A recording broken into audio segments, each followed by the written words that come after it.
뉴스 헬리콥터를 탔습니다. 주요 현장 내려다 볼까요? 정부 서울청사입니다.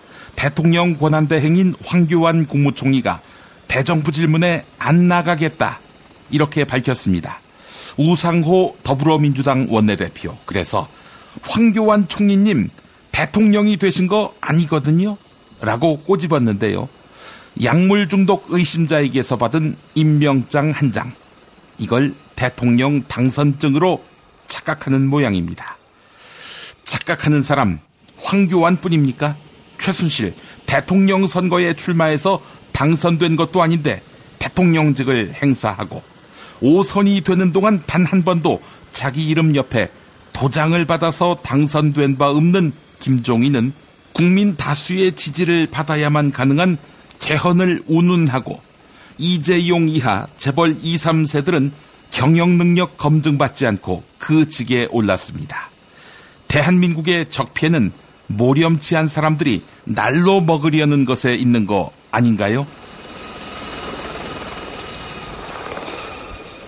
큰맘 먹고 뉴욕 유엔 본부 상공에 날아왔습니다. 반기문 유엔 사무총장이 고비할 연설을 했는데요. 나는 떠나지만 마음은 유엔에 있다. 네, 이런 말을 했습니다. 몸은 떠나 있지만 마음은 한국 대선판에 있었던 반기문 씨, 민망하지 않습니까? 근데요, 거꾸로 거슬러 오르는 건 연어지 장어는 아니지 않나요? 장어가 귀국한다고 해서 하는 말입니다. 인천공항 상공입니다. 전직 대통령 이명박이 미국 로스앤젤레스에 간 모양입니다. 탄핵에 대해서 어떻게 생각하느냐, 이런 질문에 국민의 뜻을 따른 것이다 이렇게 말했습니다. 헌법재판소의 탄핵안 판결 어떻게 할 것 같냐 라고 물어보니까 내가 예상할 수 없다 이렇게 답했습니다. 박근혜가 다음 대통령이 될 것을 선거하기 전부터 누구보다도, 아니 혼자만 잘 알고 있었을 이명박 씨, 감이 많이 떨어지셨나요? 탄핵 판결 전망은 못하겠다고 하니 말입니다. 광고 듣는 동안 저는 뉴스는 현장이다 준비하겠습니다.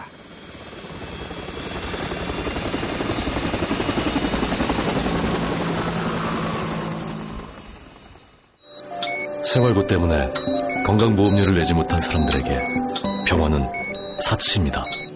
당신의 기부가 누군가에겐 건강할 권리를 찾는 소중한 기회가 됩니다. 검색창에 아름다운 재단을 검색해주세요. 야, 근데 홍어가 진짜 그렇게 몸에 좋아? 아니, 끝내준다니까. 근데 비싸지? 열나 싸고 열나 맛있는 홍어가 있다니까. 어디? 알싸한 홍어.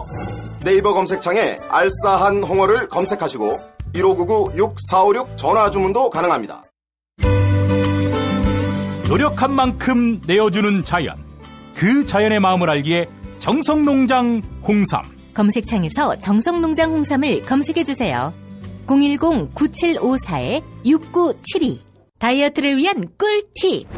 동결건조 채소와 곡물, 단백질, 그리고 효소와 비타민, 미네랄로 만든 다이어트 전용 그린 스무디로 하루 한두 끼만 바꿔 드세요.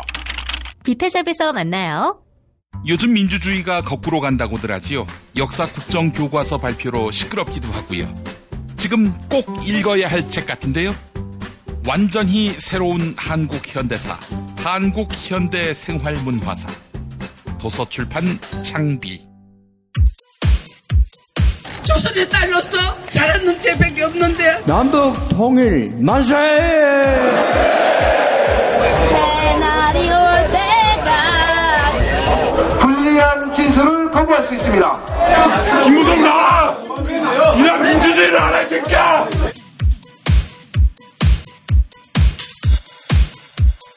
뉴스는 현장이다로 이어갑니다. 헌법재판소 재판관들의 성향이 보수적이다. 이렇게 우리는 알고 있고 또 우려하고 있습니다. 그래서 편향된 심판이 나오는 것 아닌가 하는 우려도 갖게 되는데요. 하지만 그런 비상식적인 결론이 나올 가능성은 없다. 네, 조대현 전 헌법재판관이 밝혔습니다. MBC 라디오 신동호의 시선집중에 출연했네요. 들어보겠습니다. 조 전 재판관님께서는 지금 현재 탄핵소추 의결서에 나와 있는 내용만으로 볼 때 탄핵이 되지 않겠느냐 그렇게 예상을 하신 건데요.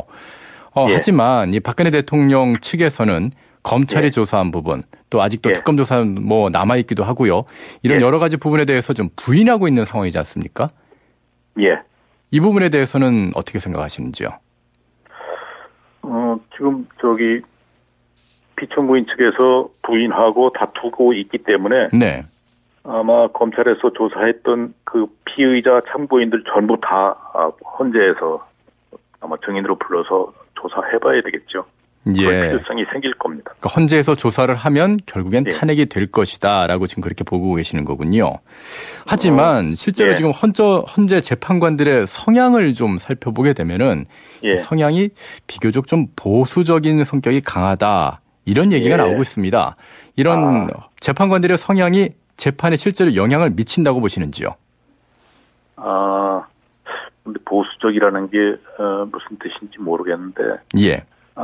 지금 이 탄핵 심판은 무슨 제도 개혁이나 법률위원 결정하는 것이 아니고. 예. 지금 헌법과 법률을 수호하기 위해서 심판하는 것이고요.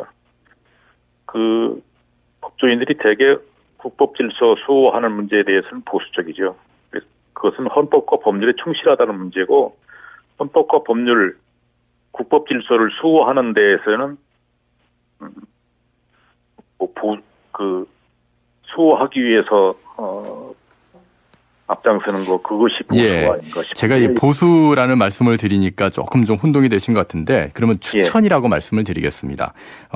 그 헌법재판관 9명을 추천하는 그 절차를 보게 되면 박근혜 대통령이 직접 지명을 한 경우도 있고 또 양승태 대법원장이 지명한 경우도 있고 또 여당인 새누리당이 지명한 경우가 있는데 그 인원이 조금 더 많습니다. 그래서 이런 게 영향을 미칠 수 있냐라는 질문을 드린 겁니다. 거의 영향이 없다고 보시면 됩니다. 예. 그 추천한 기관에서 전혀 간섭할 수도 없고요. 예. 재판관들은 거기 간섭도 안 받고요.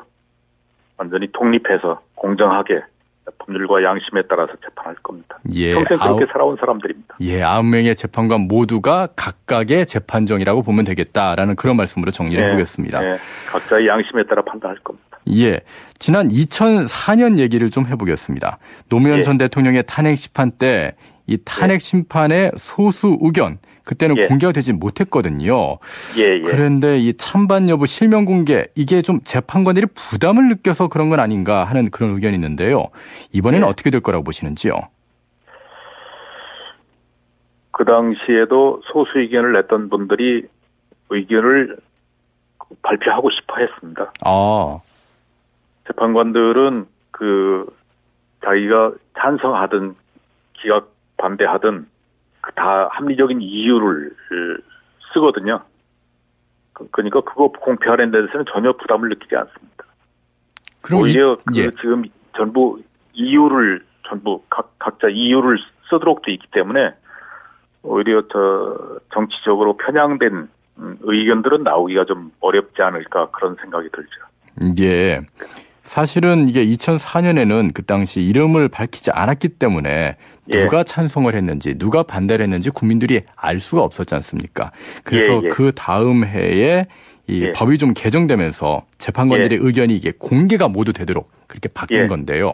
이런 부분에 대해서 재판관들이 좀 부담을 안 느낄 거란 말씀이시죠?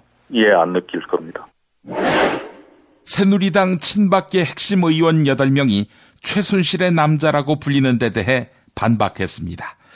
최순실을 본 적도 말을 섞어본 적도 없다. 이렇게 밝히기도 했는데요. CBS 라디오 김현정의 뉴스쇼에 나온 새누리당 친박계 김태흠 의원 인터뷰 들어보시겠습니다. 진짜 누구도 몰랐습니까? 이정현 내표 몰랐어요? 청와대에 계셨는데?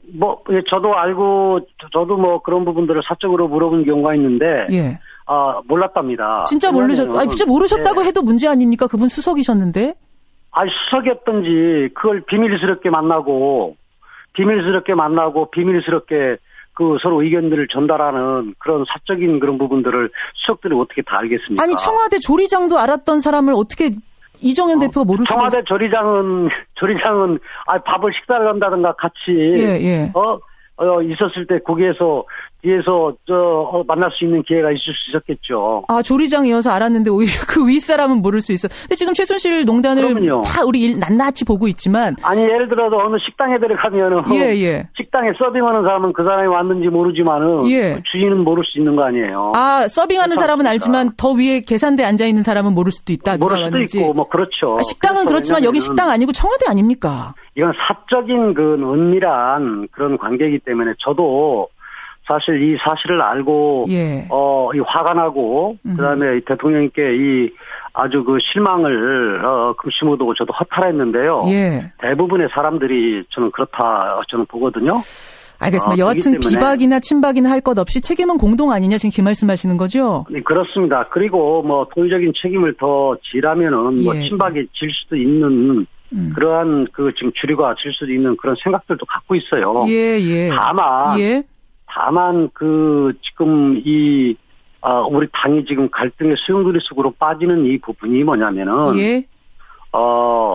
이 비박 소위 비주류가 인적 쇄신을 요구를 하는 거거든요. 지금 누구를 탓하고 누구를 나무랄 수 있는 문제가 아니고 이 당이 어떻게 지금 이 상황 속에서 뭔가 빠져나오고 변화를 줄 것이냐 하는 미래를 보고 가야 되는데 지금 누구한테 책임을 물으면서 누구를 찍어내려고 하는 이런 상황이라면은 찍어내려고 한다. 연이 없다. 그리고 지금 당사자들로 지금 뭐 8명 그 지목했지 않습니까? 이정현, 조원진, 이장우, 서청원, 최경환, 홍문종, 윤상현, 김진태 이 8명입니다. 근데 그런 분들이 최순실의 남자라고 최순실이 알지도 못하는데 또 뭐 대통령이 최순실과의 그런 관계 속에서 중간에 안중범이나 이런 사람들처럼 심부름 한 적도 없고 그런데 이분들을 최순실의 남자라고 지목해가지고 나가라고 그러면은 그분들이 받아들일 수 있겠습니까? 오늘 국회에서는 새누리당 친박계 모임인 혁신과 통합 보수연합 출범식이 있었습니다. 이 자리에서 친박계 맏형격인 서청원 의원은 비박계가 대통령을 배신했다.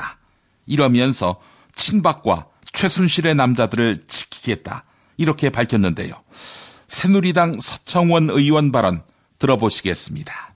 우리가 모시던 대통령에 대해서 야당보다 더 앞장서서 자, 당신은 하늘에서 내려준 인물인데 대통령인데 이렇게 칭찬하던 사람이 어느 날 갑자기 침을 뱉고 나는 이런 것은 부부간에도 서로 예의가 있는 것이고 부모와 자식 간에도 있는 거고 우리도 상하관계가 있는데 이건 아니다.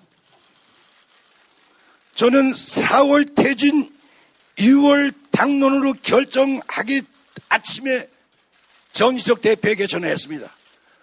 자, 4월 대통령 퇴진 6월 총선거 당론을 결정하시오. 오늘 내가 가까운 의원들한테도 이게 당론이다 라고 얘기해서 그걸 결정냈는데 하루 이틀 있다가 다 당론으로 찬성한 사람들이 또 몇 사람들에 의해서 당장 탄핵해야 되는데 앞장서서 오늘 이런 사태가 온 거 나는 거기서 이해할 수 없습니다. 도저히. 나를 포함해서 8명을 최순실의 남자라고 얘기합니다. 내가 알아봤습니다. 나는 정치권에서 한 명의 국회의원들도 최순실하고 아는 사람도 없고 전화한 사람도 없고 그림자 보지 못했습니다. 서청원이도 마찬가지입니다. 만약에 최순실에게 요만큼 도움이 있었다면 검찰이 벌써 서청원과 모든 우리 의원들에게 화살이 왔고 이미 검찰에 가서 재판받고 감옥에 가 있었을 겁니다. 솔직히 조선시대 구진국물에서 일어났던 걸 우리가 백성들이 어떻게 합니까? 마찬가지로 국회의원들이 청와대에서 몇 명 일어났던 일을 우리가 어떻게 합니까? 최순실의 남자 그렇게 표현하면 안 되는 겁니다. 저는 이 자리에서 분명히 얘기합니다. 당이 보수를 무너뜨리고 배세의 정치를 하는 사람들이 정리되고 그 당의 새로운 가치를 추구하기 위한 자리가 잘 잡혔다면 저는 이 자리에서 분명히 합니다. 여러분들 여기서 보지 않을 겁니다. 보지 않을 겁니다. 제가 모든 책임을 지겠습니다.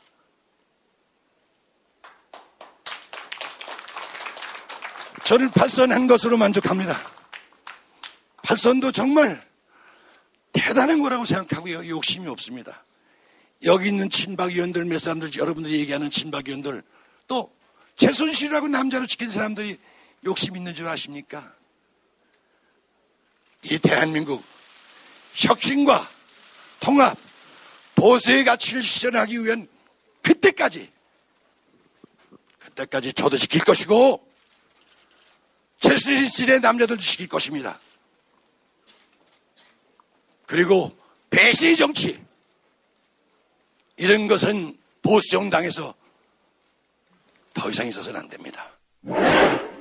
새누리당 비박계 하태경 의원은 친박과 최순실의 남자들을 비난하며 당원들에게 당비 거부 운동에 동참할 것을 호소했습니다. 오늘 국회에서 있었던 새누리당 하태경 의원 기자회견 내용 들어보시겠습니다. 제가 속한 해운대갑 당협은 핵심 당원 100여 명이 모여 당비 거부 운동을 결의하였습니다. 대통령과 나라를 망친 친박 팔적과는 한시도 같은 울타리에 있을 수 없다는 것을 당원의 이름으로 선언하기 위해서입니다. 국가를 위태롭게 하는 대통령을 무조건 두둔하고 감싸는 것은 가짜 보수입니다. 새누리당을 대통령의 신하 집단쯤으로 생각하는 봉건 보수도 가짜 보수입니다. 이제 봉건적인 가짜 보수는 대통령과 함께 역사의 뒤안길로 퇴장해야 합니다. 대통령을 망치고 나라를 망친 친박 팔적 최순실의 남자들을 당원의 이름으로 심판합시다. 그것이 가짜 보수를 청산하고 진짜 보수로 새로 태어나기 위한 보수 혁명의 시작입니다. 저희 해운대 갑에서 시작하는 친박 팔적 퇴출 촉구 당비 거부 운동에 전국의 모든 새누리 당원께서 동참해 주실 것을 호소합니다. 가짜 보수를 청산하고 진짜 보수를 지키기 위한 보수 혁명을 위해 당원 여러분들께 행동하실 차례입니다. 당원 여러분들의 참여에 보수 혁명의 성패가 달려 있습니다. 적극적인 동참을 호소합니다. 아울러서 동참 방법을 알려드리겠습니다. 이미 제 전화번호는 온 국민한테 다 공개되어 있습니다. 누가 공개했는지는 아직 밝혀지진 않았는데 제 전화번호를 국민들이 다 알고 있고 제가 그 전화번호를 가지고 있습니다. 때문에 당비 거부 운동에 동참하실 분들께서는 공개된 제 전화번호 이 자리에서 다시 한번 확인시켜 드리겠습니다. 010-7151-2735 이미 다 인터넷에 떠 있습니다. 공개된 번호입니다. 010-7151-2735 이 번호로 당비 거부에 동참한다는 의사 찬성합니다. 그리고 자기가 속한 당협, 예를 들어 부산이면 부산, 광주면 광주, 서울이면 서울 이걸 적어주십시오. 적어주시면 제가 취합을 해서 발표를 하겠습니다.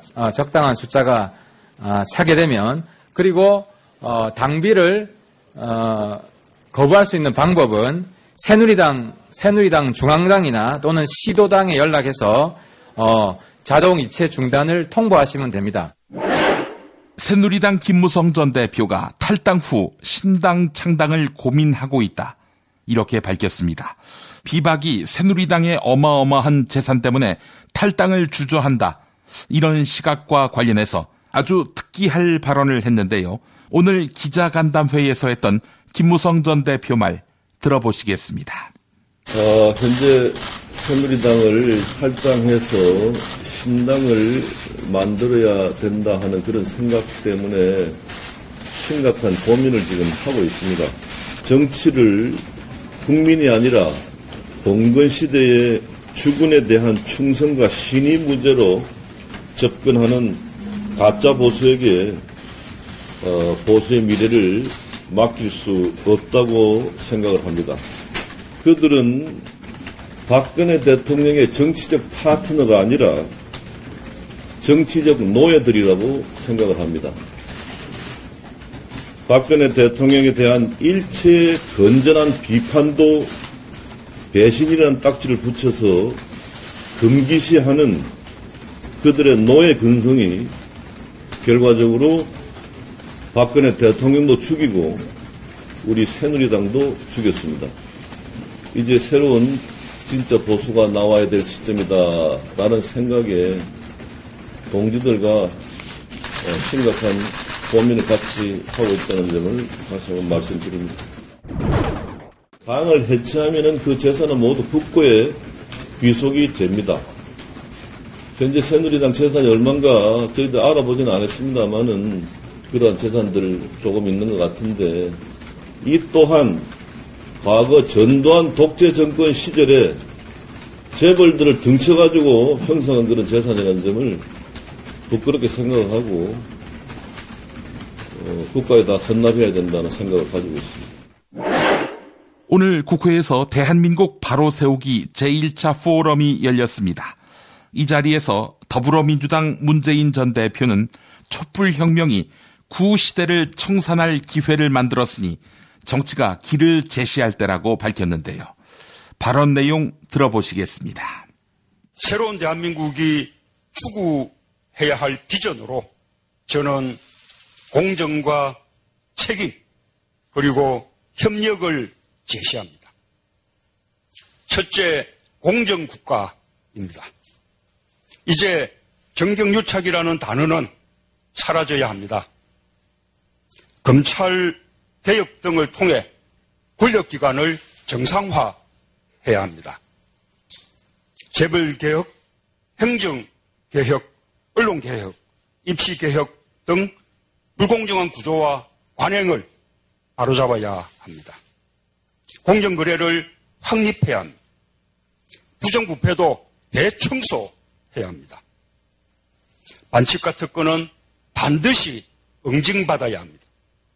특히 병력 멘탈, 부동산 투기, 세금 탈루, 위장취업, 논문 표절 등 5대 비리 관련자는 고위공직에서 원천적으로 배제해야 합니다. 무엇보다 젊은이들에게 평등한 기회를 주고 공정한 경쟁을 보장해야 합니다. 그 시작은 학력, 학벌, 스펙과 상관없이 모든 젊은이들을 똑같은 출발선에 서게 하는 것입니다.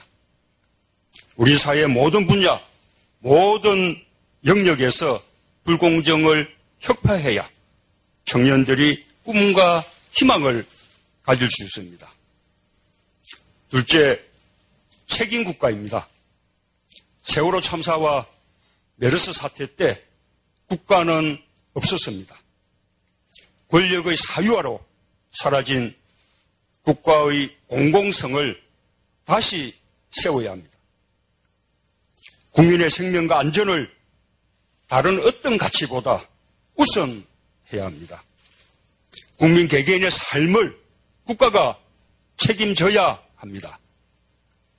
세금과 건보료, 전기요금까지 국민의 부담은 항상 공평해야 합니다.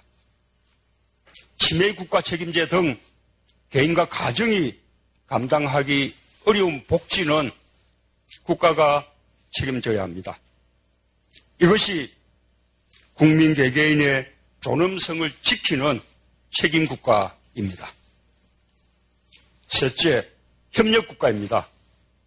적대와 분열을 넘어 협력의 질서를 세워야 합니다. 대기업, 중소기업 간 협력과 상생, 수도권과 지역, 지역과 지역 간의 협력과 상생, 성평등의 협력 질서, 세대 간 협력 질서가 기본이 되어야 합니다. 합의의 정치, 협력 경제, 협력 문화를 실천할 보다 구체적인 정책들이 필요합니다. 사회 곳곳의 불신과 갈등을 신뢰와 협력으로 풀어내야 합니다. 편가르기 정치를 끝내야 합니다. 분열을 끝내고 통합의 민주주의로 가는 것이야말로 우리 정치가 반드시 이루어야 할 과제입니다. 이렇게 공정, 책임, 협력의 질서가 실현되어야 국민 대개인의 삶이 최우선 가치로 존중받게 됩니다. 국가보다 먼저 국민이 성장할 수 있습니다. 민주주의가 바로 서고 국민이 이기는 나라가 됩니다. 공정국가, 책임국가, 협력국가로 가기 위해서는 구체적인 실천 방안이 필요합니다.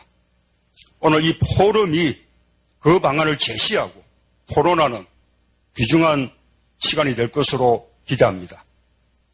또한 정책 공간 국민 성장이 앞으로도 계속해서 새로운 대한민국의 비전을 만들어 주시기 바랍니다.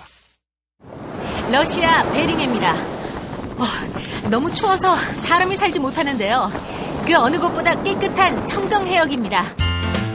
이곳 깊은 바다에서 잡은 신선한 대게, 살이 꽉 찬 데다 맛까지 끝내줘 일본 바이어들이 너도 나도 찾는 최고급 대게, 이름하여 대게 직거래 장터. 네이버 카페 대게 직거래 장터에 들어오셔서 여러 후기를 접하고 선택하세요. 주문 전화번호 1644-9047 1644-9047. 대게 요리 전문점 개수작, 목포, 나주, 창원에 매장이 있습니다. 미궁 장사랑, 요건 내가 할 말이 있어요. 똥은 싸고 다니냐? 미치도록 싸고 싶다. 빅동의 추억, 미궁 장사랑! 구렁이 똥, 이뻤다. 장이 살아야 내 몸이 산다.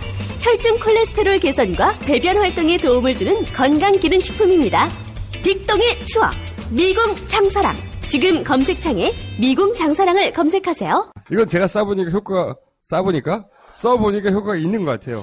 남녀노소, 좌파 우파 모두에게 미궁 장사랑이 빅동의 추억을 찾아드립니다. 지금 검색창에 미궁 장사랑을 검색하세요. 정권교체를 함께 염원하는 직원들로 똘똘 뭉친 판촉물회사 네피알로 삼행시 갑니다. 내가 아는 사업이나 행사를 PR하기 위한 알짜배기 판촉물 회사. 선물, 기념품, 답례품을 구하신다면 우리 편 회사 네피알을 찾아주세요. 3만 가지가 넘는 물품을 대기해 놓고 있습니다. 네피알로 인터넷 검색창에 입력하시거나 032-519-4800으로 연락주세요. 카카오톡 아이디는 네피알입니다. 팟캐스트 듣고 연락주시면 더 깎아드립니다. 존경하고 사랑하는 국민 여러분, 간절한 염원을 담은 촛불을 들고 소리치는 행동하는 양심, 겁나게 자랑스러워 불어요. 국민 여러분, 이럴 때일수록 건강을 챙겨야 합니다. 일산에 있는 풍무양고기, 그 집에 영양 가득한 양갈비와 양꼬치, 그리고 말하자면 맛있는 요리들, 가족 외식은 물론이고 직장 회식하기 딱 좋은 곳이에요. 피의자, 자네도 그 맛을 아는가? 글쎄요, 저의 공범인 무당이 저를 데려간 적이 없어서. 말하자면 031-902-9292.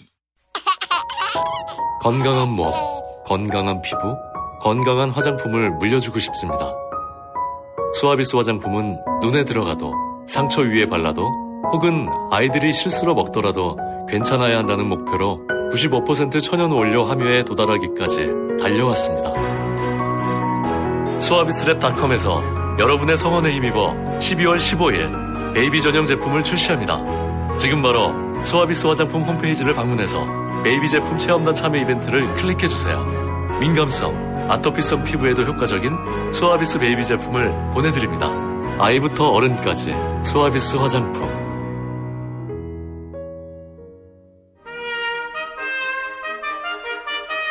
피 튀기며 박학다식을 뽐내는 퀴즈, 피박 퀴즈.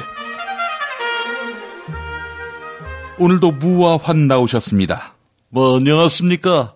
2008년 친박이라고 해서 여당을 탈당했는데 2016년에는 비박이라고 해서 여당을 탈당하게 생긴 다채로운 경륜의 소유자 무 인사드립니다.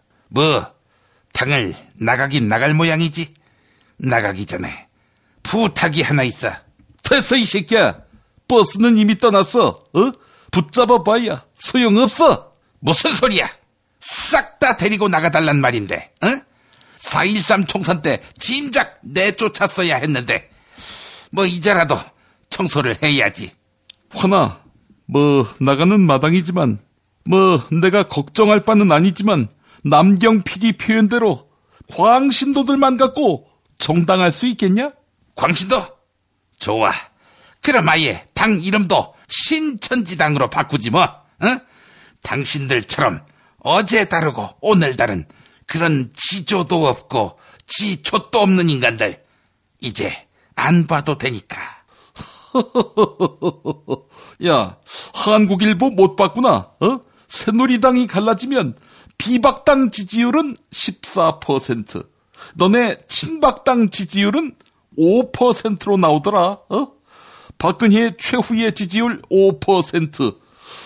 그 인간들이 너네도 지지하는 모양이다. 야, 좋겠다. 콘크리트 지지층 5%. 이렇게 새누리당이 찢어지는 겁니까? 오늘 그 새누리당 재산을 두고 전두환 독재정부 시절에 재벌한테서 뜯은 거다, 이렇게 폭로하셨던데요. 당연하지. 그 더러운 돈, 그 냄새나는 돈. 보수 정당이 그 돈을 움켜쥐고 과연 국민의 지지를 받을 수 있겠냐?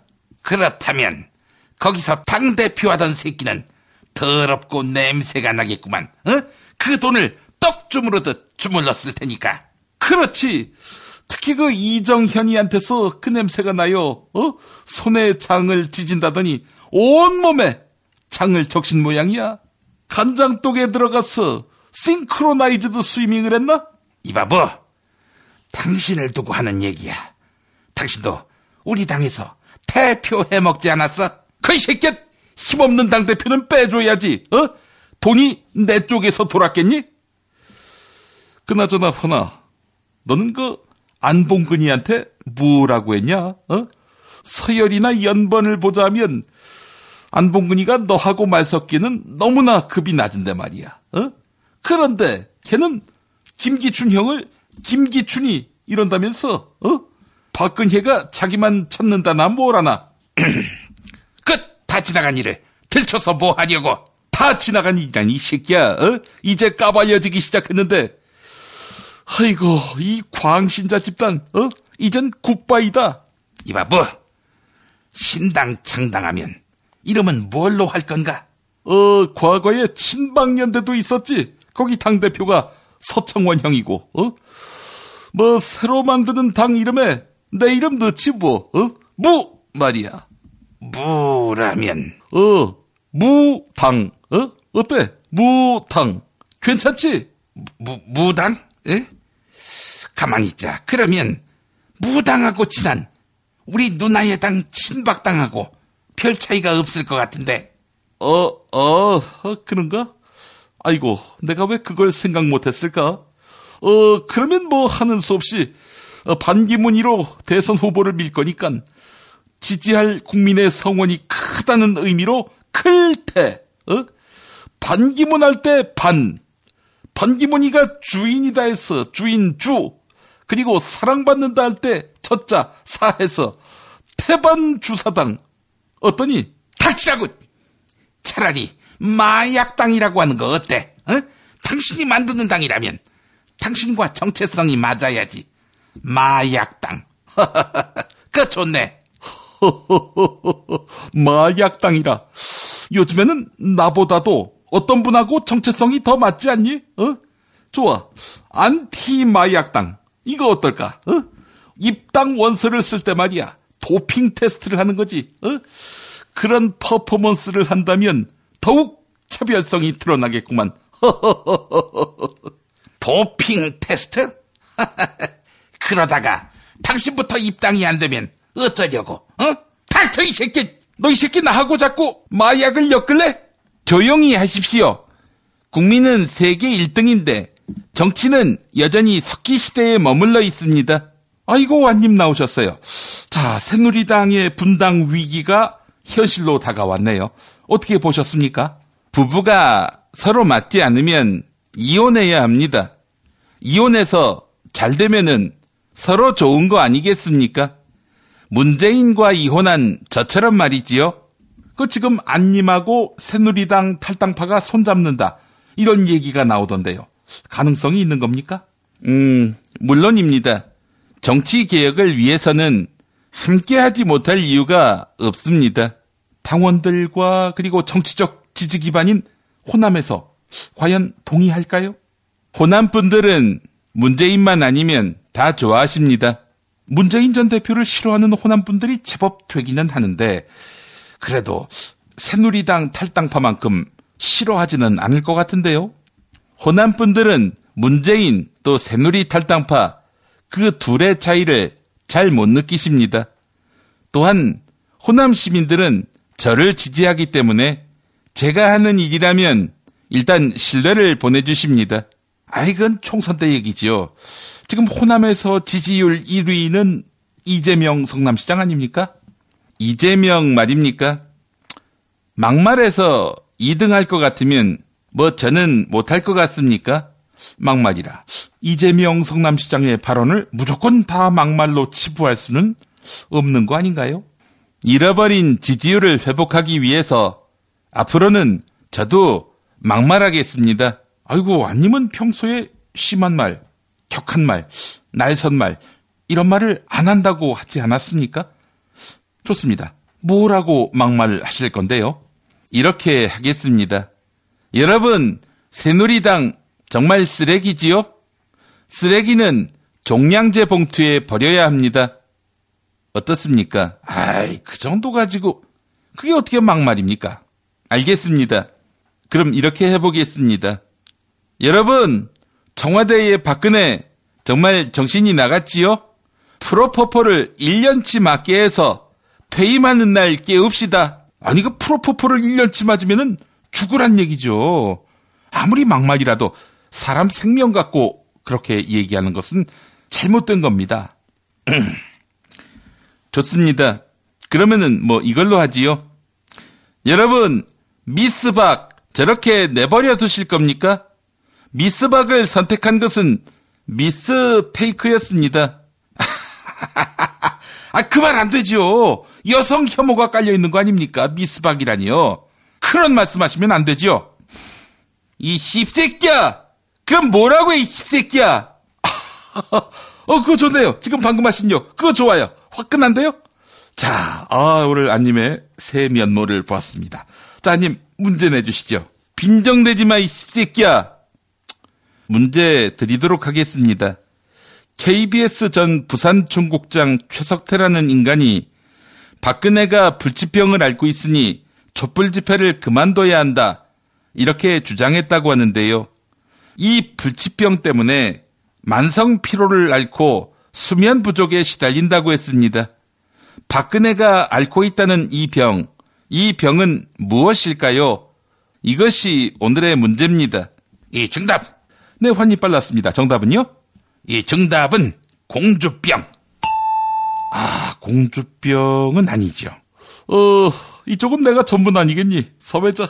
바로 정답 가자. 정답은 약병. 약을 하면 각성 상태가 됐어. 잠이 안 온다.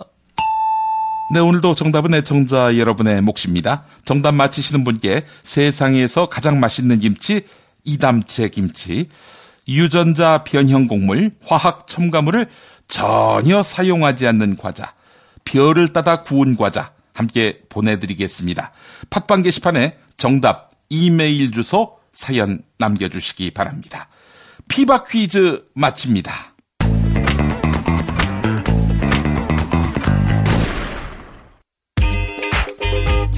자기야, 매트리스 고르기 너무 힘들어.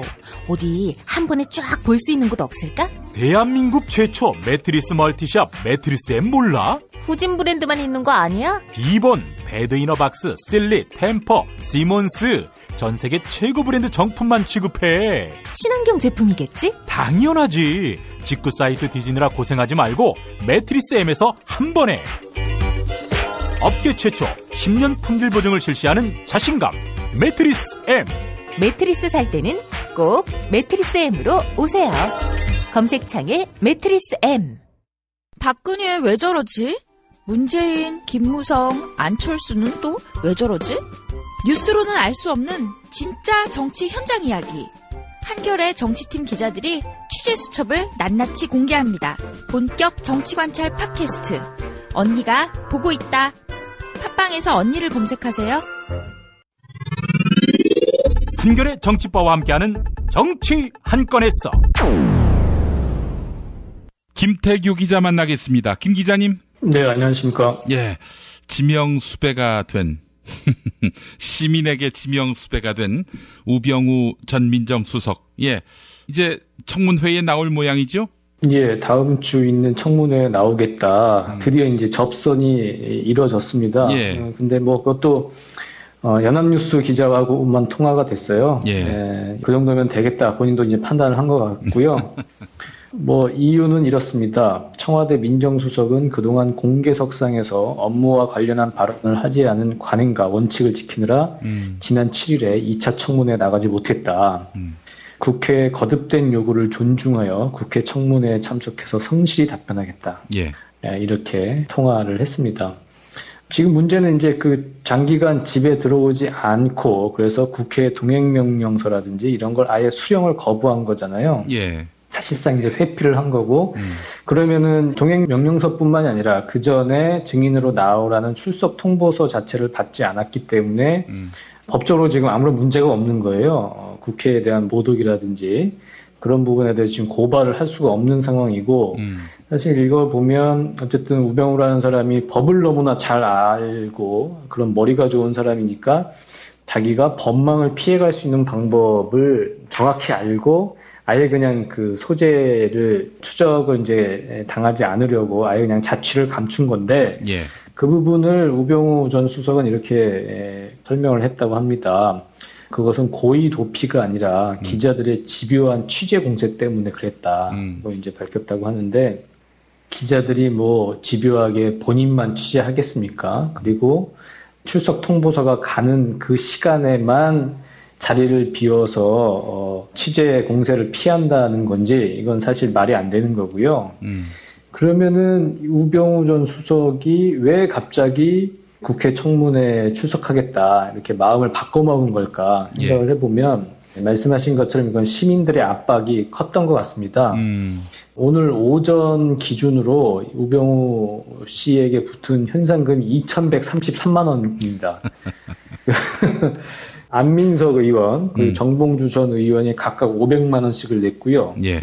주진우 기자가 200만 원, 예. 그리고 김성태 의원과 정청래 전 의원이 각각 100만 원, 그리고 그 외에 이름 없는 시민들이 733만 원을 내놨습니다. 합쳐서 2,133만 원이고, 그리고 지금 손혜원 의원실의 김성애 보좌관, 저희 김용민 브리핑에도 출연하시는 예. 김성애 보좌관이 또 이 네티즌 수사대들과 함께 지금 협업하고 있거든요. 우병우 추적을 하는 데 있어서. 예. 오늘 오전에 김현정의 뉴스쇼에 나와서 또 인터뷰를 하셨어요. 그래서 지금 어떻게 돼가고 있는지 소개를 했는데, 네티즌 수사대들이 진짜로 수사를 하고 있다고 합니다. 예를 들어서 내가 지금 C 빌딩 앞에 서 있는데 3층에 불이 켜졌다, 4층에 불이 켜졌다, 이렇게 구체적인 내용을 김성애 보좌관 텔레그램 메신저 실시간으로 전송하고 있다고 하고요. 예. 그리고 그 보배드림이라고 하는 그 자동차 전문 사이트가 있는데, 예. 거기에 그 도난 차량을 전문적으로 찾는 분들이 계시대요. 거기에 이제 그 우병우 수석의 그 마세라티 승용차 이런 이제 번호 같은 게 다 올라가서 거기서도 보배드림 회원들이 그 행적을 이제 뒤쫓고 있고, 예. 또 그 서너 개 정도의 단체 카톡방이 만들어져서 서로 정보를 공유하면서 우병우 수석의 뒤를 밟고 있다고 하고요. 예. 그래서 김성애 보좌관이 이렇게 분석을 했습니다. 이런 식으로 정보가 퍼져나가면서 우병우 씨가 상당히 심리적인 압박을 느끼고 있는 것 같다. 예. 어느 정도 우 씨의 그 동선을 파악을 했다. 이렇게 얘기를 했습니다. 심지어 그런 글도 올라왔잖아요. 우병우를 때려도 아마 신고를 못할 것이다. 마음 놓고 패라. 이게 뭐 네. 하는 얘기죠. 예, 실제로 그렇게 하면 안 됩니다만은. 예, 국민적 분노와 감정 이제 실린 이제 그릴 텐데 이제 그런 부분에 대해서 이게 사실은 사적인 집단 린치 아니냐 네. 뭐 이런 이제 반론도 있는 것 같은데 그 부분에 대해서 김성애 보좌관이 이렇게 얘기를 했습니다.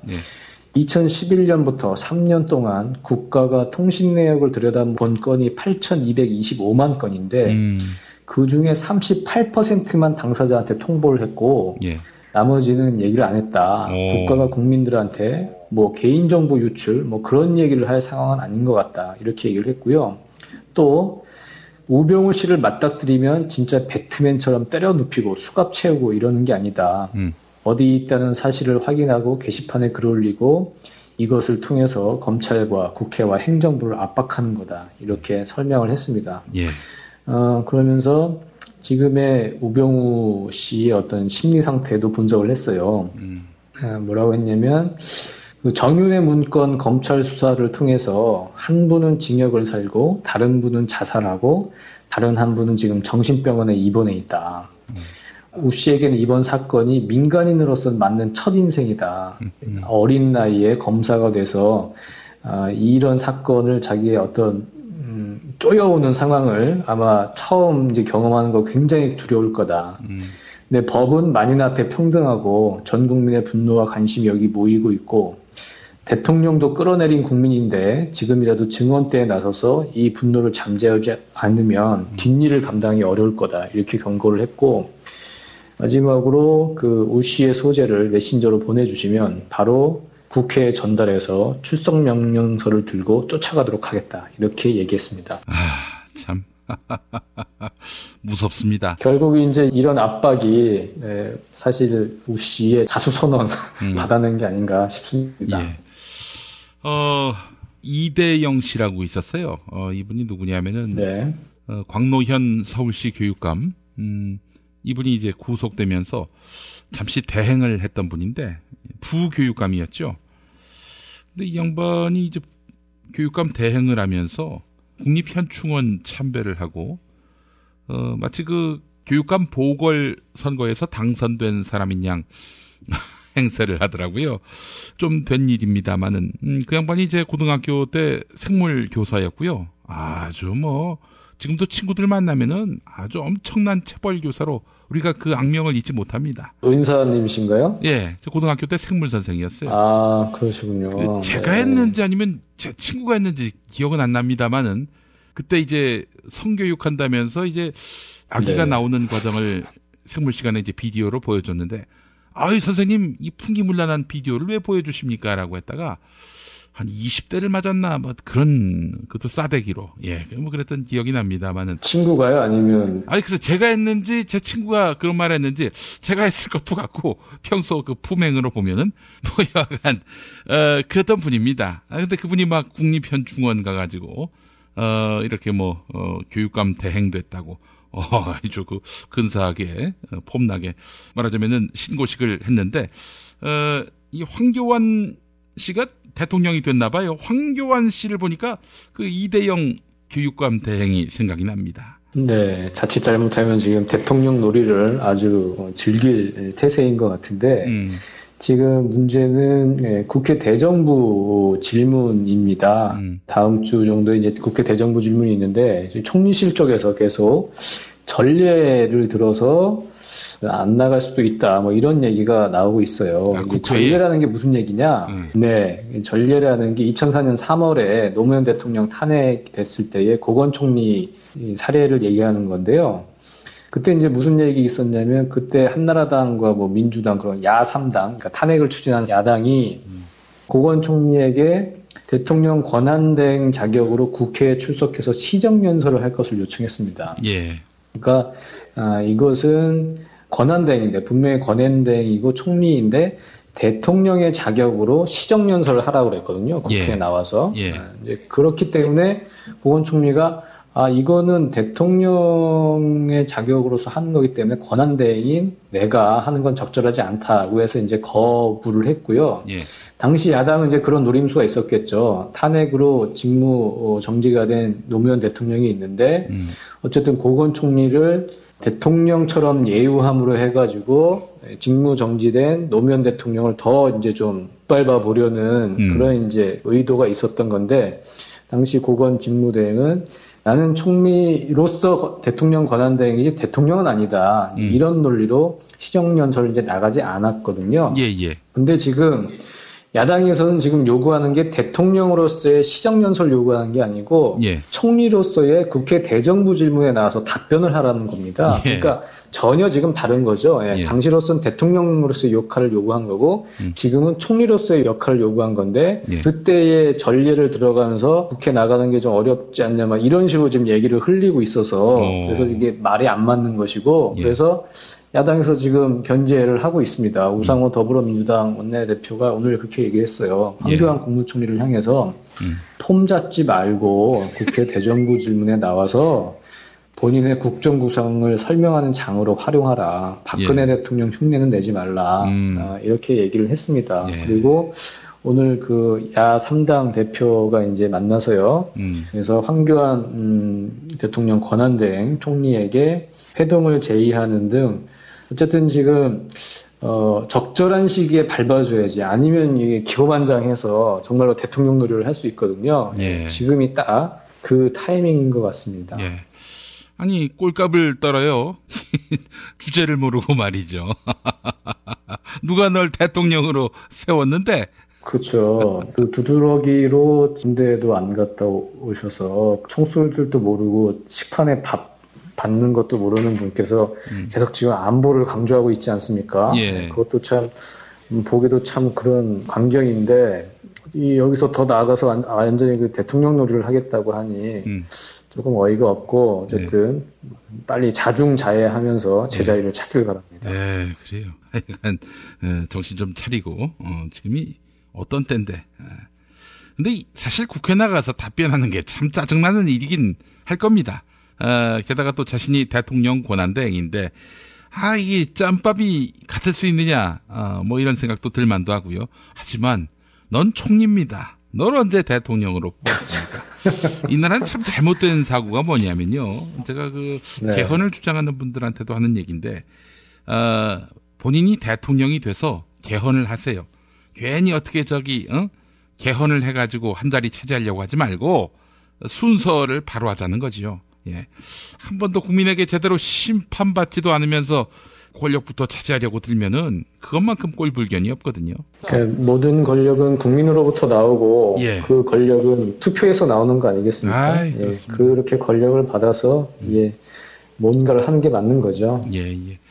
알겠습니다. 자, 김무성 어떻게 지금 탈당한다 이런 보도가 나왔습니다. 그렇습니다. 오전에 그 비상시국위원회 회의를 마치고 기자들과 만나서 일단은 지금 친박 쪽에서 또 강하게 몰아붙이고 있지 않습니까? 김무성, 유승민, 당신들 옛날 부역자 옛날에 다 했는데 지금 후안 붙이고 상식 이하 인간들이고 당을 떠나라 이렇게 이제 역공을 하고 있는데, 그 부분에 대해서 상당히 마음이 상한 것 같아요.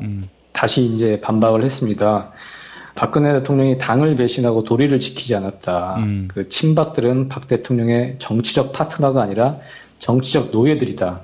그들의 노예 근성이 결과적으로 대통령도 죽이고 우리 새누리당도 죽였다. 이렇게 얘기를 했습니다. 그러면서 신당을 만들어야 된다. 그런 생각에 심각한 고민을 하고 있다. 여론 수렴을 하고 있다. 이렇게 얘기를 했고요. 그러면서 또 한 발짝 더 나갔습니다. 정치를 봉건 시대의 주군에 대한 충성과 신의 문제로 접근하는 가짜 보수에게 보수의 미래를 맡길 수 없다. 또 무책임한 좌파에게 이 나라를 맡길 수 없다. 친박들이 장악하고 있는 현재 새누리당으로는 좌파의 집권을 막을 수 없다. 신보수와 중도가 손을 잡고 좌파 집권을 막고 국가 재건에 나서야 한다. 이렇게 얘기했습니다. 본인 앞가림이나 좀 잘하라고 얘기하고 있었습니다. 나는 여기저기서 의도 터지면서 무슨 좌파 집권을 맡겠다고. 먼저 지금 집안 단속이나 잘하고 지금 배에 지금 물이 들어오고 있는데 물 퍼내놓고 어떻게든 좀 정비할 생각을 안 하고 좀 좌파 집권을 막아야 한다고 얘기를 하고 있으니 참 어이가 없고요.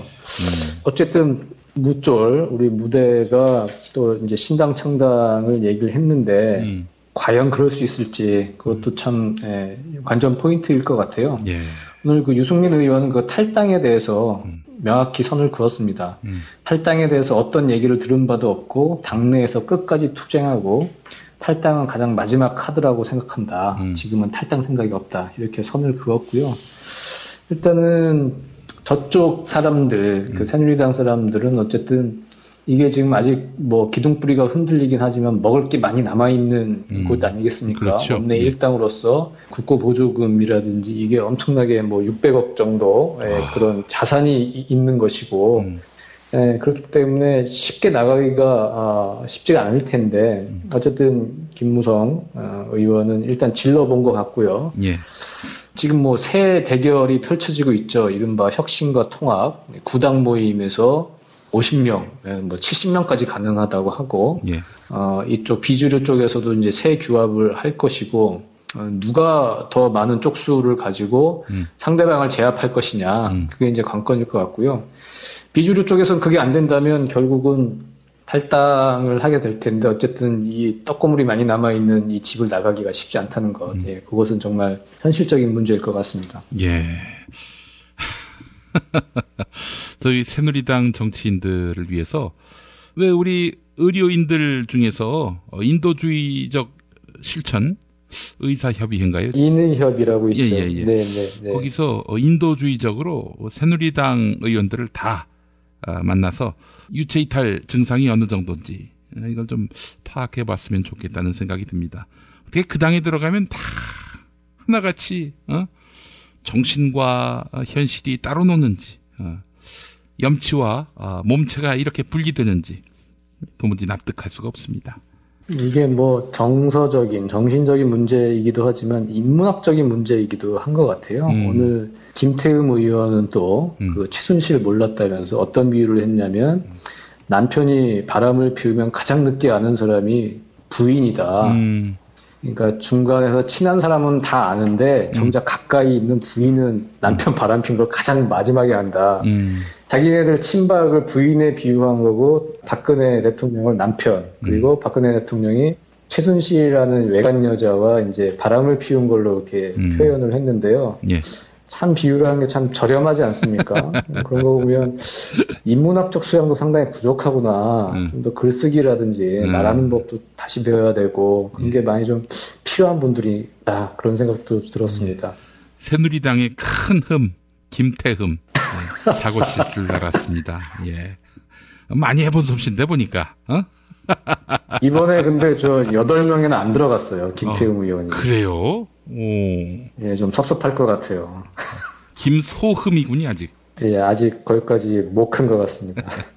제가 이렇게 함부로 김태흠 의원을 비판해도 됩니다. 왜냐하면은 예전에 이 양반이 저를 비난하는 논평을 낸 적이 있었는데, 이 양반이 제가 막말을 해서 감옥 갔다 왔다 이렇게 논평을 했어요, 그때. 네. 제가 봤을 때 아마 김태흠 의원 한 20번은 제가 비난을 해도 아마 뭐라고 하지 못할 것 같다라는 생각을 해봅니다. 그때 뭐 소송 걸거나 그러지 않으셨고요. 봐주신 건가요? 지금 써먹으려고 소송 안 걸었지. 아, 그렇군요. 네. 20번, 네. 19번 남은 것 같습니다. 예, 그렇습니다. 무한 까임권이 있다. 저는 이렇게 생각을 합니다. 예. 김태흠 기자님이라고 할 뻔했습니다. 네. 예. 자, 김태규 기자님 수고하셨습니다. 예, 감사합니다. 정말 맛있다. 이 말 한마디면 모든 게 설명됩니다. 30년 전통, 자연의 이로움을 담은 김치, 이담채 김치. 1544-4586 1544-4586 술자리 많은 요즘 3차까지 달린 당신을 위한 필수품 전창걸의 새싹 땅콩차. 이제 속쓰림은 잊으세요. 070-8635-1288 070-8635-1288 참치의 맛은 좋은 참치가 좌우합니다. 구이동 대양 참치가 그렇습니다. 무한 리필에 더한 무한 감동. 직접 경험해보세요. 구이동 대양 참치 02-455-8087 안녕하세요. 엄교입니다.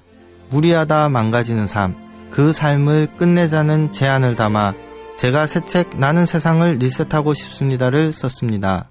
민주주의가 멈춘 곳에서 우리 다시 만납시다. 도서출판 창비. 뉴스가 쉽다. 뉴스가 즐겁다. 뉴스가 알차다. 왜냐고요? 김용민 브리핑이니까요. 일부에서 주장하는 방송 장악은 그것을 할 의도도 전혀 없고 법적으로도 불가능합니다. 우리 공동체가 꼭 알아야 할 뉴스. 여러분의 뉴스 보좌관 김용민이 챙겨드립니다.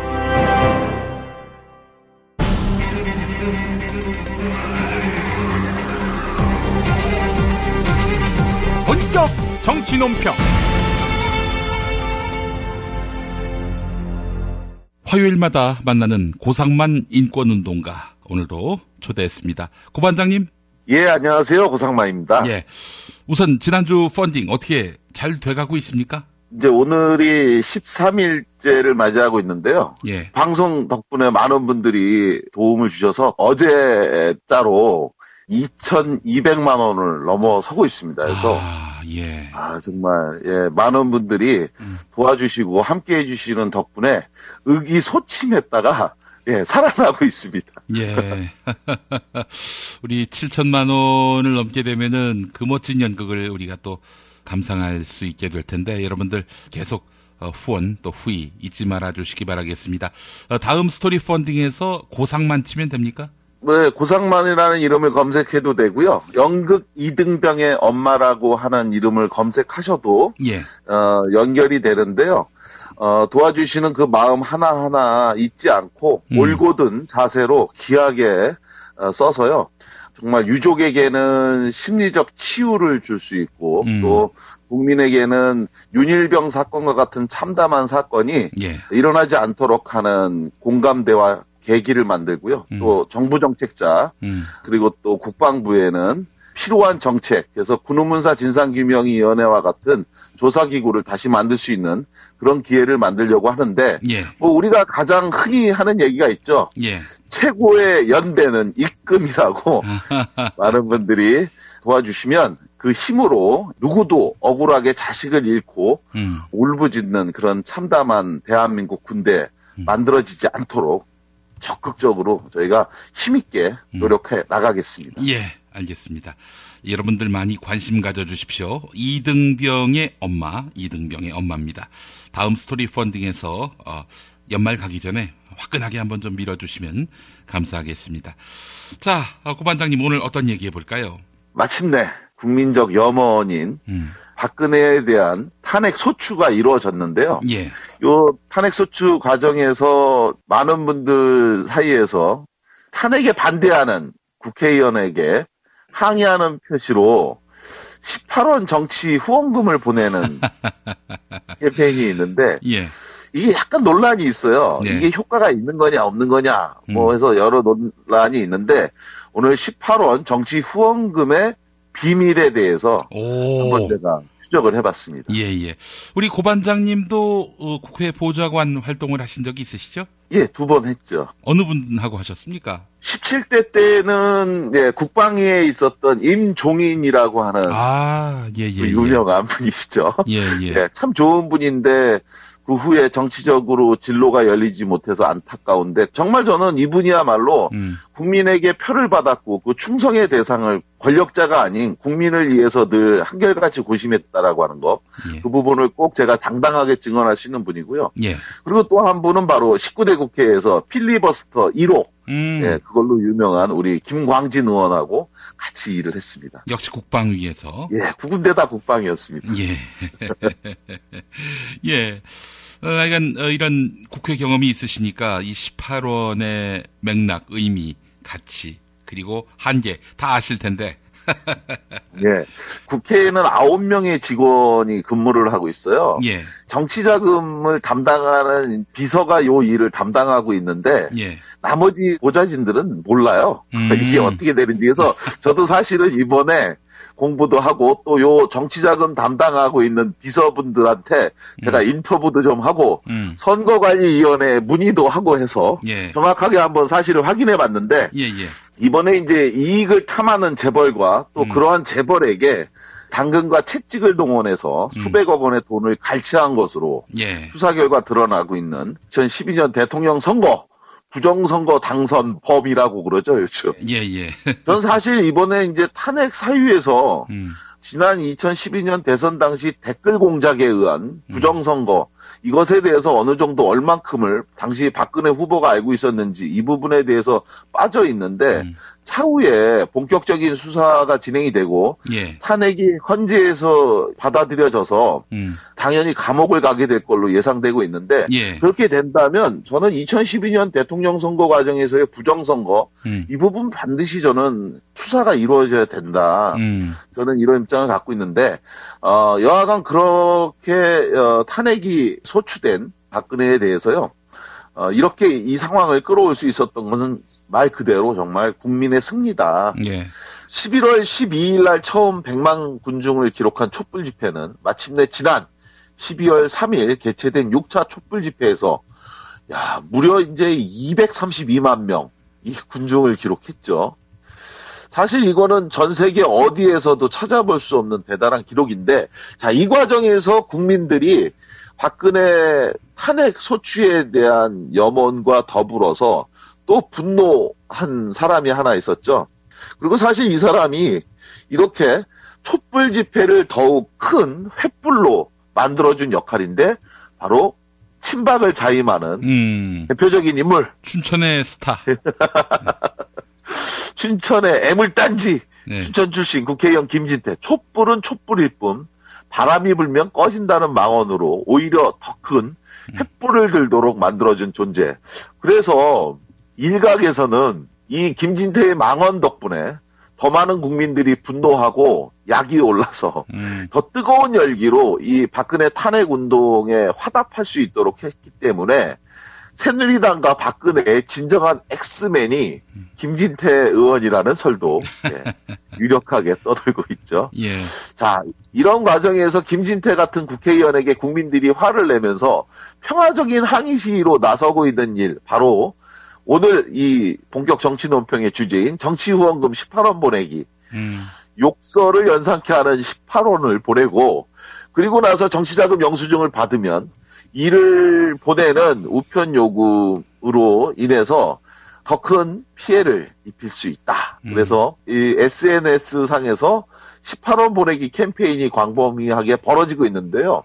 바로 오늘 이 18원 정치자금 문제와 관련한 진실을 정리해 볼까 합니다.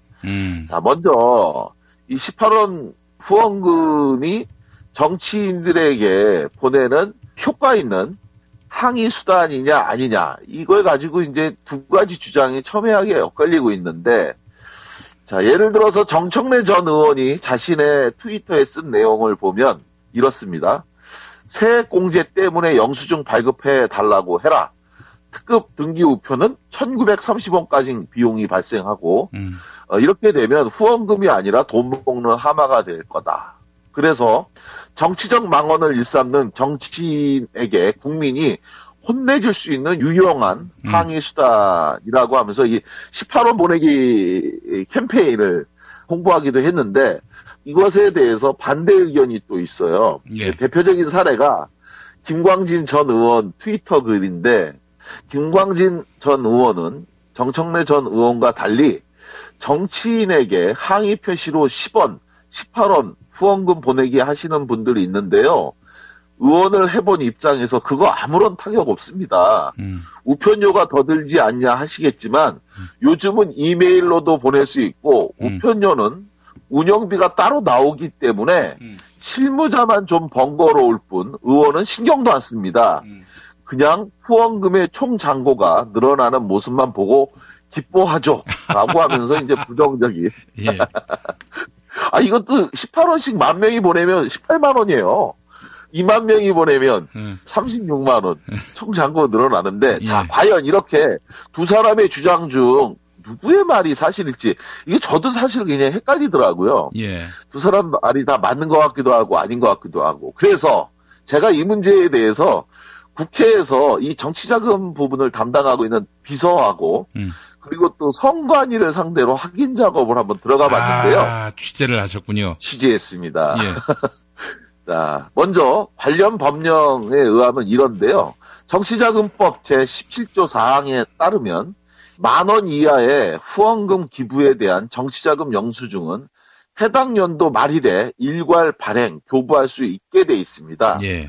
그리고 이때 후원자가 요청한 영수증을 의원실에서 일반 우편으로 보내면 282원 정도, 그리고 특급 우편으로 발송하면 1930원 정도가 소요되는데 결국 18원 후원금을 받고 이것에 대한 영수증을 발행해서 보내게 되면 국민적 미움을 사는 국회의원에게 경제적 손실을 입힐 수 있다, 이런 주장인데, 그런데 여기서 변수가 있더라고요.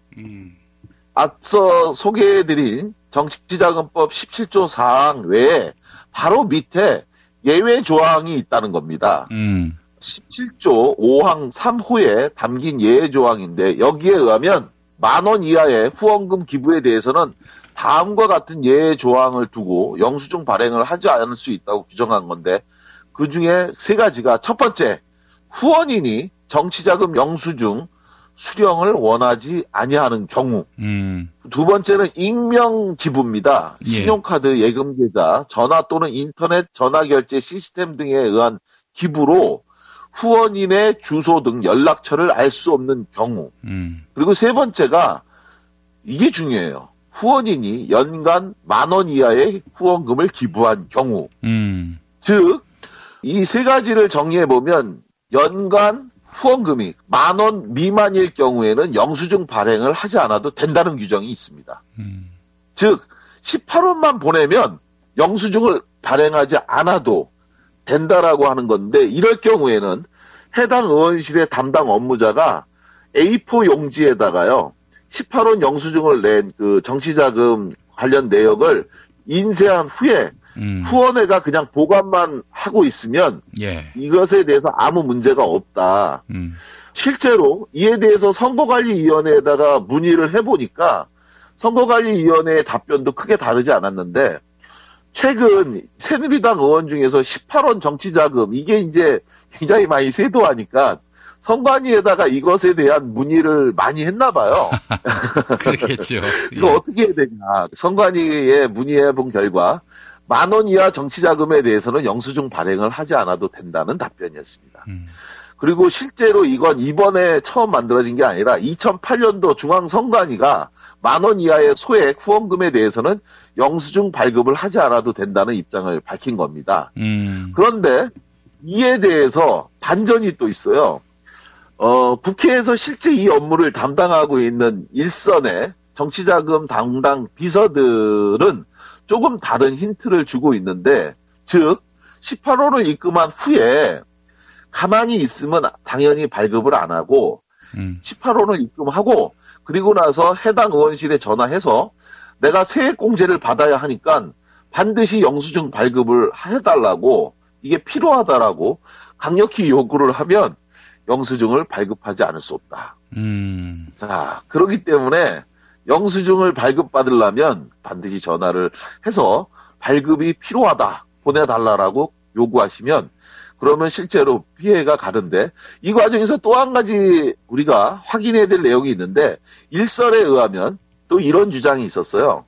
그렇게 발송을 해도 국회의원한테는 별 피해가 없다. 우편 요금이 개인 돈이 아니라, 즉 국회의원 주머니에서 나오는 게 아니라 국가 세금으로 쓰기 때문에 결국은 국민의 손해다.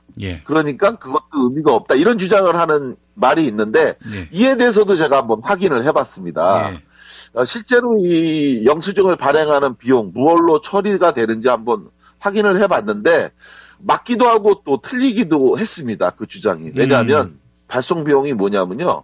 국회 사무처가 각 의원실에 운영비라는 명목으로 한 달에 한 번씩 50만 원을 지급하는데 바로 이 돈으로 우편 요금을 처리하고 있는 것으로 확인됐거든요. 그런데 이 운영비는 사실 의원실을 운영하는 과정에서 들어가는 잡비를 쓰는 항목이에요. 따라서 이제 우편 요금으로 보낼 수도 있고 다른 용도로 전용해서 쓸 수도 있는 돈인데 만약에 이 비용을 우편 요금으로 결국 쓰게 된다면 다른 부분에 전용할 수 없기 때문에 결국 결과적으로는 의원실의 손해가 맞다. 그리고 이렇게 해서 50만 원이 초과가 되면 이후에 들어가는 비용은 의원실에 정치자금을 써야 하니까 이것은 국회의원의 손해가 맞는 걸로 확인됐습니다. 예. 따라서 이걸 최종 정리하면 이렇게 되는데요. 10,000원 이하로 보는 관련 법 규정에 의거해서 영수증을 발행하지 않아도 됩니다.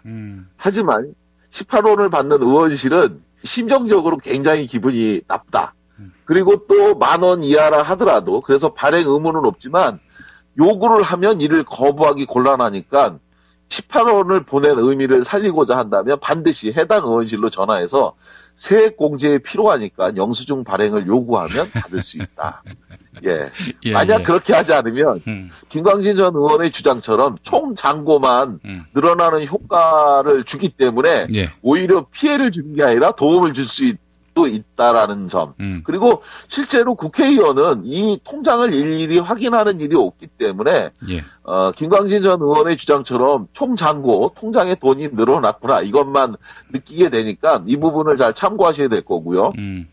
그리고 실제로 가장 큰 피해를 입는 사람은 뭐니 해도 이 업무를 담당하는 일선 정치자금 담당 직원인데 이게 얼마나 힘든지 알 수 있는 일화가 있다고 합니다. 예, 이게 얼마나 피곤하고 짜증나고 신경질나고 화나는 일인지 알 수 있는 일화가 있는데 그게 뭐냐면 이 정치자금을 담당하는 직원이 통상 국회에서 일하는 9급 직원인데요. 이분들이 하는 농담 중에 가장 많은 농담이 뭐냐면 너 자꾸 나 짜증나게 하면 니네 의원실에 18원 후원할 거라고 이렇게 협박을 한다고 그래요.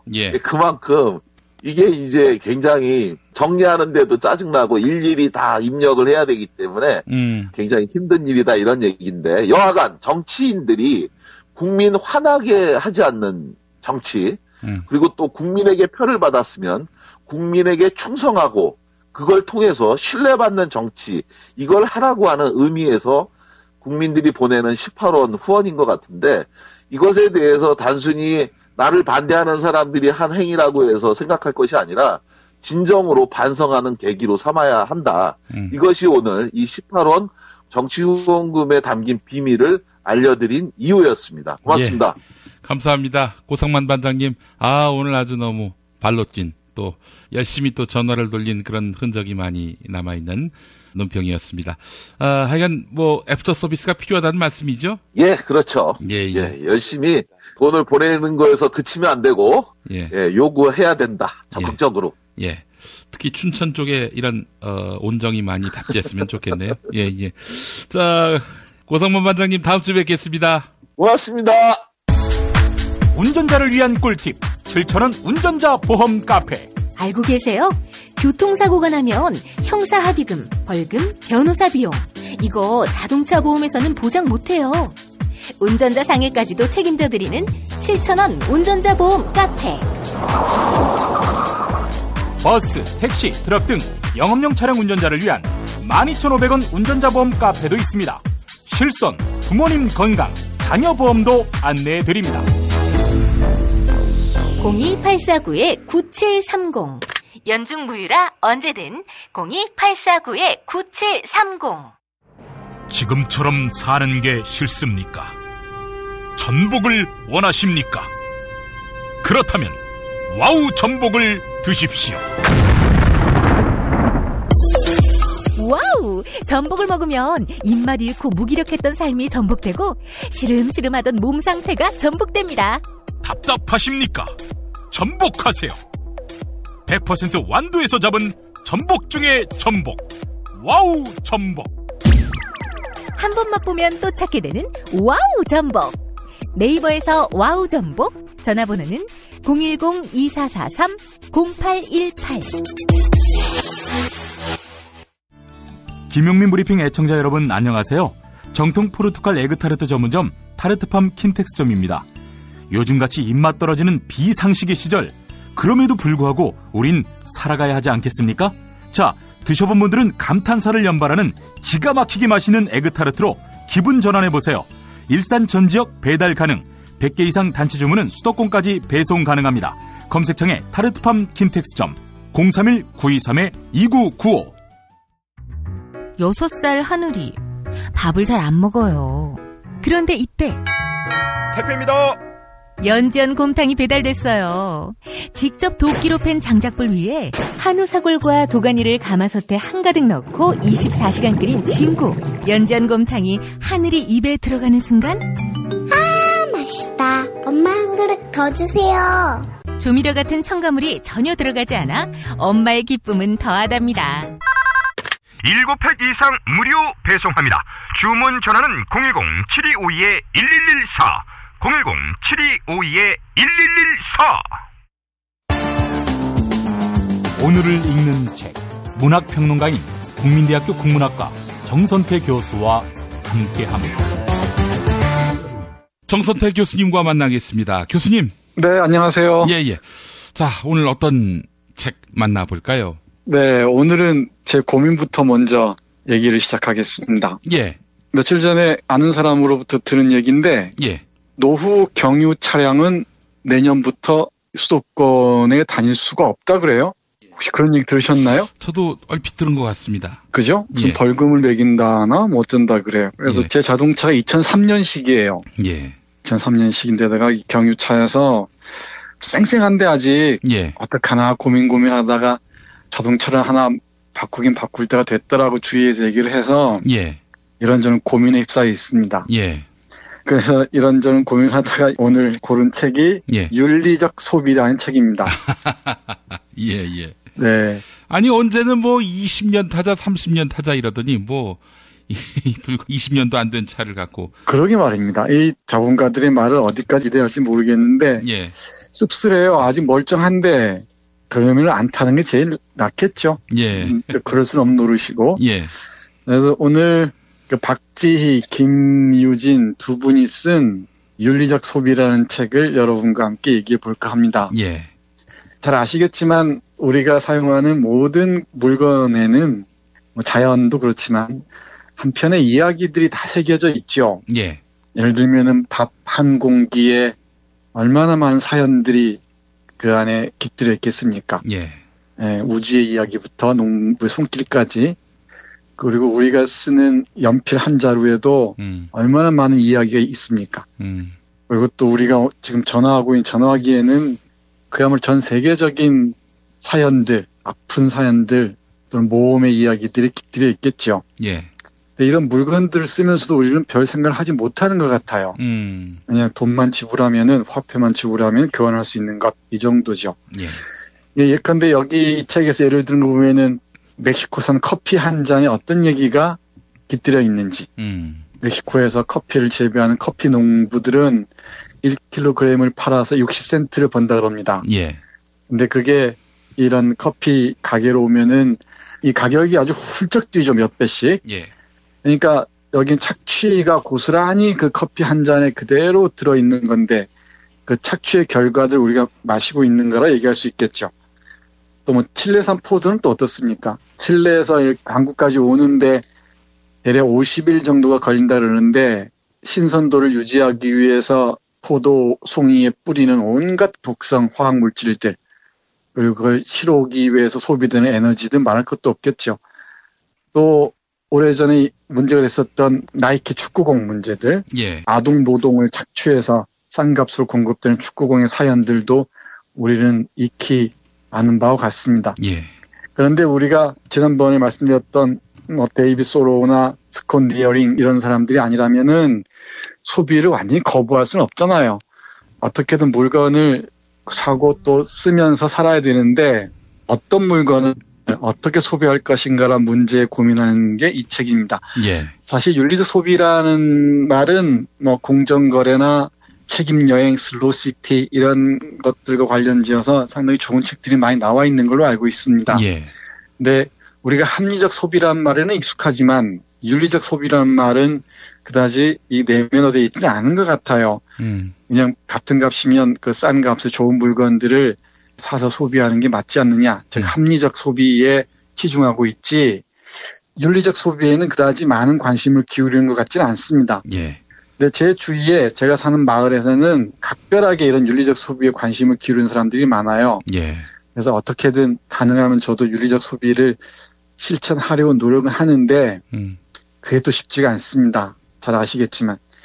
근데 그렇게 살아오는데 정작 자동차라는 어마어마한 물건을 다시 구입해야 한다는 처지에 이르니까 고민에 빠지지 않을 수가 없죠.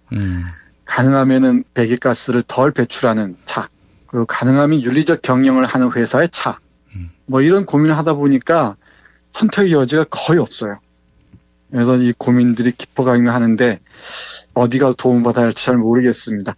농담 반 진담만 말씀드린 거고요. 이 책에서 얘기하는 윤리적 소비에 관한 얘기를 잠깐만 정리해서 말씀드리면 이렇습니다. 예. 윤리적 소비란 사전적 정의로는 이렇게 말한다 그래요. 윤리적으로 만들어진 재화와 서비스를 구매하는 것이다. 이는 인간, 동물, 환경을 착취하거나 적어도 해를 끼치지 않는 것을 의미한다. 간략한 정의인데 사실 너무나 많은 의미가 포함되어 있습니다. 윤리적으로 만들어진 재화와 서비스를 구매하는 것. 참 쉽지가 않죠. 예. 이게 어떻게 윤리적으로 만들어지는지 그 과정들을 다 추적하기가 만만치 않은 노릇일 겁니다. 그리고 또 인간이나 동물, 환경을 착취하거나 적어도 해를 끼치지 않는 물건들. 이걸 고르는 것도 쉽지가 않죠. 예.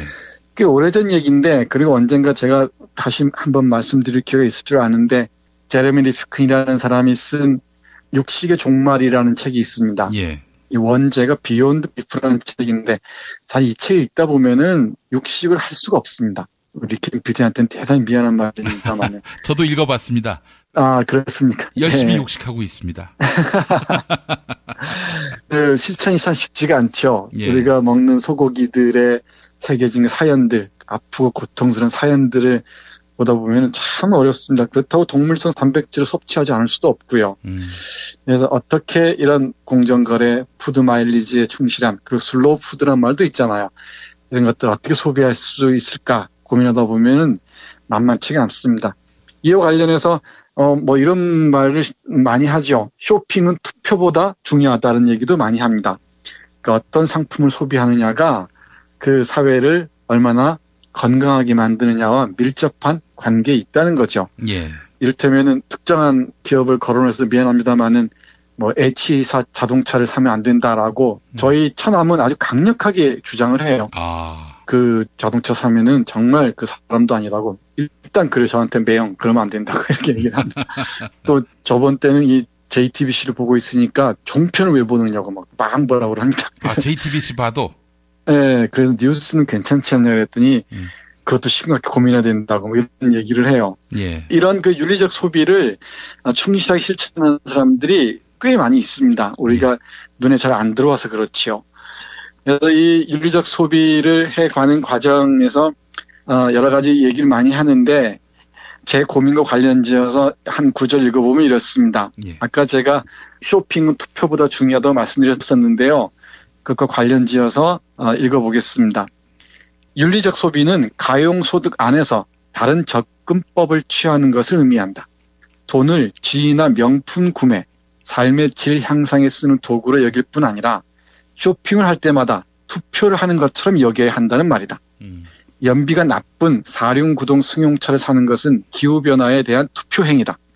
커피나 차, 아침 식사용 시리얼, 빵이나 비닐봉지를 사는 사소한 구매도 무언가를 위한 투표이다. 유기농으로 재배된 식품을 사는 것은 지속 가능한 환경을 위한, 공정무역은 인권을 위한 투표가 된다라고 얘기를 해요. 예.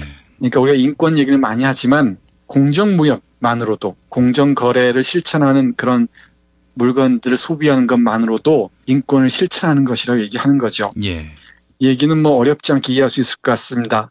아까 앞에 잠깐 말씀드렸듯이 파키스탄이나 스리랑카나 이런 아동 노동들을 착취해서 만든 물건들 있잖아요. 예. 이런 막 다국적 기업들 그 물건들을 아무런 의식 없이 우리가 소비할 때 노동을 착취당하는 그 아이들의 인권에 우리가 직간접적으로 개입한다는 얘기죠. 어떤 식으로든. 예. 그래서 여러 가지로 저도 고민이 참 많습니다. 이게 전화기부터 어떻게 버리고 살아야 될 것 같은데 참 만만치가 않죠. 예. 근데 제가 아는 선생님 중에는 핸드폰도 없이 자동차도 없이 아직도 펜으로 원고를 쓰시는 그런 분이 계십니다. 그런데 별 불편함을 못 느끼신대요. 근데 그렇게 하시다 보면 또 거기에 적합하게 관계가 유지되고 사람들과의 만남이 어떤 식으로든 영위된다고 얘기를 합니다. 왜 안 그렇겠습니까? 제가 소비하는 것이라고 해야 주로 돈을 쓰는 게 책 사는 데 쓰는 게 거의 대부분인데, 그렇다 하더라도 이것마저도 고민스럽죠. 이 책 한 권에 얼마나 많은 나무들의 사연이 있을지 생각하면은 참 또 고민스럽지 않을 수가 없습니다. 예. 이 고민들이 어떤 식으로든 윤리적 소비를 하는 과정으로 조금씩만 이어진다 하면은 우리가 전면적으로 소비를 포기할 수는 없죠. 예. 자본주의를 훌쩍 뛰어넘어서 어떤 도사의 삶을 살지 않는 이상, 그럼에도 이 책에 소개하고 있는 다양한 삶의 모습들이 있습니다. 예. 지역 화폐 문제나 공동의 소비를 영위하기 위한 그 마을 운동들이나 여러 가지 사례들이 많이 있습니다. 제가 일일이 말씀드리진 못합니다만은 이런 사례들을 통해서 우리가 지금보다 좀 더 나은 환경, 이런 물질적 환경뿐만 아니고 사회적, 문화적 환경들을 고민한다면 조금씩은 우리가 참여할 수 있지 않을까 생각합니다. 그러면서 제가 이 책을 읽으면서 제 눈에 확연히 들어온 건 바로 슬로우 시티 얘기를 하면서 슬로우 푸드와 더불어서 슬로우 라이프를 얘기를 해요. 예. 결국 철학적인 문제이기도 한데 이 느림의 철학을 산다라는 작은 제목 아래 이런 구절들이 이어집니다. 잠시 읽어보겠습니다. 예. 슬로우 라이프는 일상적 차원에서 윤리적 소비에 새로운 가능성을 열어가고 있다. 느리게 사는 삶이란 의미 있는 일들을 하기 위한 시간을 남겨놓으려는 움직임이면서 일과 여가, 가족과 사회관계에서 대안적 행위들을 만들어내는 것으로 풀이할 수 있다. 다시 말해 물질이나 기술이 아닌 한 사람 한 사람이 주체로 서서 일상을 기획하는 시도인 것이다. 가장 대표적인 슬로우 라이프로는 자동차나 기계에 의존하지 않고 몸을 움직여 자기 나름의 리듬을 찾는 것을 꼽을 수 있다. 그 중에서도 으뜸이 되는 것은 걷기이다. 스지 시니치라는 사람은 산책을 회복하는 일이야말로 슬로우 라이프의 첫걸음이라고 말한다.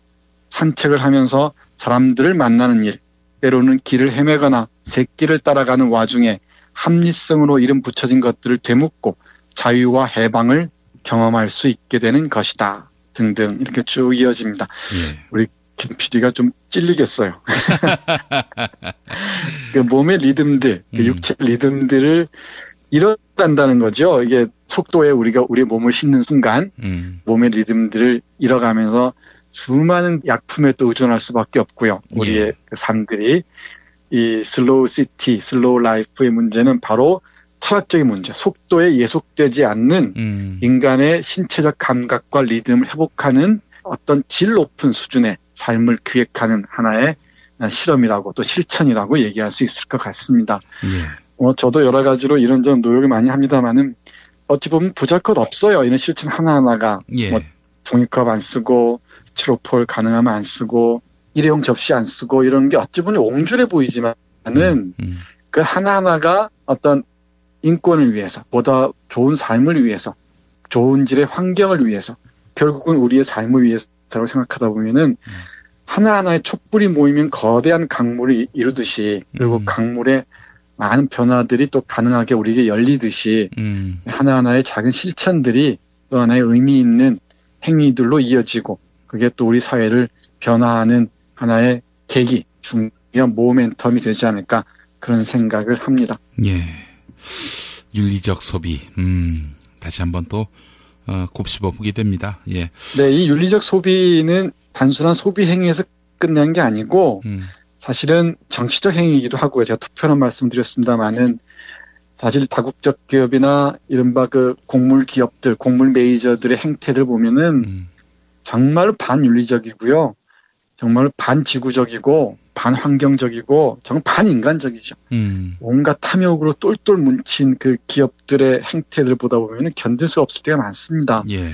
사실 이제 그 지점까지 나아갈 수 있어야 될 것 같고요. 예. 결국은 내 삶을 행복하게 하는 것. 우리가 주위에 있는 사람들과의 아름다운 관계들을 유지하면서 내 삶을 더욱 빛나게 하는 길은 무엇일까를 고민하는데 아주 중요한 질문이 하나가 윤리적 소비란 무엇일까가 아닌가 그런 생각을 합니다. 그리고 다시 말씀드립니다만은 이런 운동에 참여하는 분들이 참 많고요, 의외로. 주위에 조금만 우리가 관심을 기울이면은 어디서나 볼 수 있을 것 같습니다. 그리고 이 책에 그런 접근할 수 있는 그 가게들이나 협동조합이나 이런 사례들이 많이 있습니다. 예. 윤리적 소비, 이런 윤리적 소비가 힘을 받을 때 많은 분들에게 또 관심을 얻고요. 또 실제로 상당한 구매량으로 입증이 된다면은, 우리의 소비 행태는 훨씬 윤리적이 될 것이고, 그런 윤리적 소비에 발맞춰서 윤리적 생산도 뒤따르지 않겠습니까? 맞습니다. 그게 이 뒤에 아주 강하게 강조하는 지점입니다. 예. 윤리적 생산의 문제까지 이어질 수밖에 없고요. 예. 이게 아주 명확한 정치행위이기도 하죠. 한마디만 덧붙이면은 제가 좋아하는 세계적인 비평가죠. 가라타니 고징이라는 사람이 얘기하는 바에 따르면 노동운동도 정말 중요하죠. 예. 이 노동운동의 버금가게 자본가들에게 타격을 가할 수 있는 운동이 바로 소비자 운동이라고 얘기합니다. 예. 자본가들이 노동자들에게 또는 일반 그 시민들, 소비자에게 고개를 굽신거리는 이유는 소비 이 사이클에 딱 접어들 때잖아요. 예. 이 소비자 운동이 정말로 시민 운동과 결합할 때, 그리고 이게 확산될 때 자본가들의 금방 말씀하신 대로 윤리적 생산으로 이어질 수가 있고 우리 사회 소비 환경과 생산 환경 사이클들이 훨씬 더 건전해지지 않을까 싶습니다. 그게 또 하나 우리 김 PD가 늘 말씀하시는 자본가들에게 대한 비판적 관점들을 확보할 수 있는 중요한 계기가 될 거라고도 생각합니다. 예, 알겠습니다. 정선태 교수님 오늘 말씀 잘 들었습니다. 네, 고맙습니다. 서로 돕고 이끌어주는 문자당.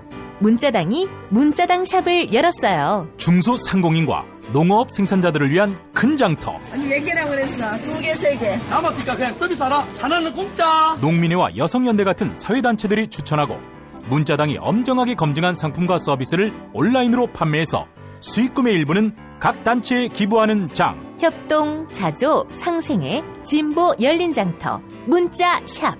포털이나 SNS에서 문자당을 검색하세요. 한국은 독재를 해야 돼. 하나님이 독재하셨어, 하나님. 이런 걸 해결한 분이 고 박정희 대통령인 줄로 믿습니다. 특별히 전두환 사령관을 위해서 하나님 앞에 기도합니다. 누가 경제 살려달라고 대통령 세웠어? 우리가 장로님을 대통령 세울 때는 종북주의자 척결해 달라고 세운 거야. 혐오를 부추기고 자본에 탐닉하는 교회. 그렇게 예수로부터 멀어진 한국 개신교를 전면적으로 해부했습니다. 한국 개신교와 정치. 한국 개신교에서 가장 핫한 인물. 문화학 박사 김용민이 심혈을 기울여 만든 한국 개신교와 정치. 소명출판에서 나왔습니다. 일부 코너지요. 뉴스 듣기 능력 평가. 당첨되신 분께 도올 김용옥 선생이 쓴 도올 시진핑을 말한다를 보내드립니다. 박근혜 탄핵 이후 새로운 대한민국을 설계하기 위해서는 중국을 제대로 알아야 하는데 도올 시진핑을 말한다는 남북 문제를 포함한 안정적인 정세 관리를 위해 반드시 필요한 중국과 시진핑에 대한 이야기가 담겨 있습니다. 통나무 출판사에서 펴낸 도올 시진핑을 말한다. 여러분의 많은 관심 바라겠습니다. 자, 그리고 매주 금요일 정답자 가운데 한 분께 거제도 펜션 이용권 드리고 있죠. 경남 거제시 장목면 율천 두모로 154-43 두모실 펜션. 네, 검색창에 두모실 펜션을 찾아주시면 되겠습니다. 어제 뉴스 듣기 능력 평가 문제는 12.12 쿠데타 당시 전두환 신군부에게 끝까지 맞섰던 당시 육군 수도경비 사령부 사령관을 맞히는 거였습니다. 정답은 장태환 장군이었죠. 자, 밤바다님 맞히셨습니다. 내 아이의 아빠입니다. 우리 사회에 조금이라도 기여하며 깨어있는 사람이 되도록 다짐하고 있습니다. 네, 구름신발님, 노동자가 되지 않을 거라는 미신이 있다는 정선태 교수 말씀에 동의합니다. 평생 노동자로 살아갈 저와 제 자녀들을 위해 서로 연대했으면 좋겠습니다. 네. 자, 이번에는 어제 피박 퀴즈 당첨자입니다. 세상에서 가장 맛있는 김치 이담채 김치와 유전자 변형 곡물과 화학 첨가물을 전혀 사용하지 않는 과자, 비어를 따다 구운 과자 받으실 분입니다. 트럼프 미국 대통령 당선자가 이곳 총통과 통화를 하며 중국의 반발을 샀지요. 한때 자유중국으로 불렸던 이곳을 마치는 게 어제 문제였습니다. 정답은 대만이었습니다. 자, 오늘은 정답자가 한 분입니다. 꿈자님. 시대의 시스템을 바꿔야 합니다. 정권이 바뀌는 것만으론 희망이 없습니다. 맞습니다. 시스템이 바뀌어야 하겠죠. 이종황의 허리디스크쇼로 이어갑니다.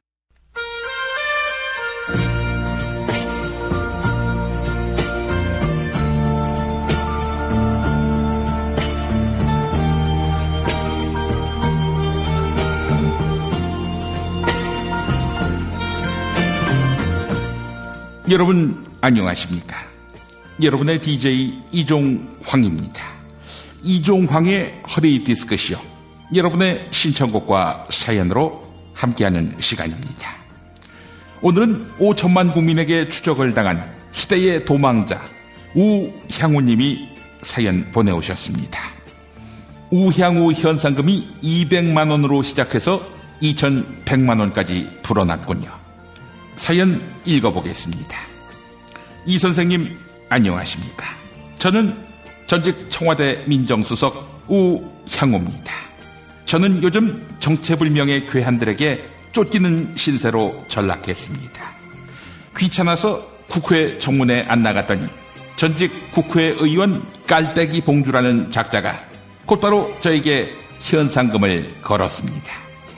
저를 찾는 사람에게 포상금으로 200만 원을 주겠다고 한 것입니다.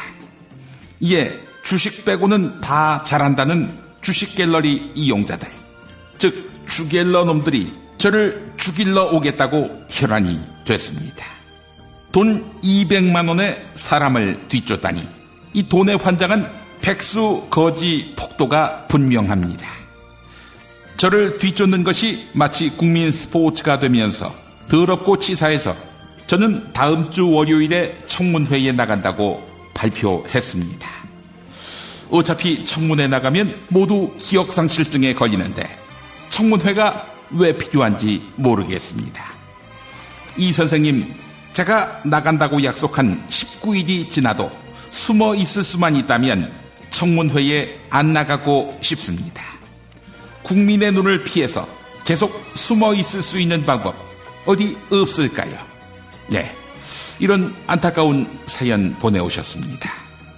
짱 박혀 있느라 짱깨도 맘대로 못 시켜먹는 도망자 우향우님. 네, 우향우님이 계속 짱 박힐 수 있는 방법. 네, 이렇게 해보면 어떨까요? 우향우님을 뒤쫓는 주갤러들. 네, 다른 건 다 잘해도 주식은 못한다. 이렇게 소문나 있지 않습니까? 주갤러들에게 추적을 그만두는 대가로 알짜 주식 정보를 찔러주는 겁니다. 사실 우향우님은 무일푼에서 100억의 주식 이익을 챙긴 후배 검사장의 영업 비밀을 미리 알고 있을 정도로 주식 정보에 박지 않습니까? 100억대 주식 정보를 준다는데 주갤러 놈들이 협상에 응하지 않겠습니까? 네? 그 후배 검사장 깜빵가게 생겼다고요? 우향우님은 이미 끈 떨어져서 그런 정보 못 알아낸다고요? 알겠습니다. 그렇다면 이렇게 해보는 건 어떨까요? 이게 다 현상금 때문 아니겠습니까? 현상금을 내건 사람들은 깔때기 봉주, 마포 청래, 다크서클 민석, 악마기자 진우, 네, 모두 이름만 들어도 종북 냄새가 물씬 풍기는 작자들 아닙니까? 이들이 내건 현상금 모두 북괴가 지원해준 것이 틀림없습니다. 이들의 계좌를 추적해본다면 간첩으로 빵에 집어넣을 수 있지 않을까요? 네, 현상금의 절반은 국민들이 모금한 거라고요? 여당 국회의원도 현상금 100만 원 걸었다고요? 그래, 이 법꾸라지 새끼야. 어? 법 좀 한다고 법을 이용해서 국회를 오르게? 이 법꾸라지 새끼야. 어? 청문회에도 무서워서 못 나가는 새끼가 그 많은 부정은 어떻게 저질렀어? 어? 이 법꾸라지 새끼야. 어디 19일에 청문회 안 나와봐, 이 새끼. 어? 온 국민이 널 찾으러 다닐 거야. 하여간 이런 어처구니 없는 사연은 즉각 처리해야 합니다.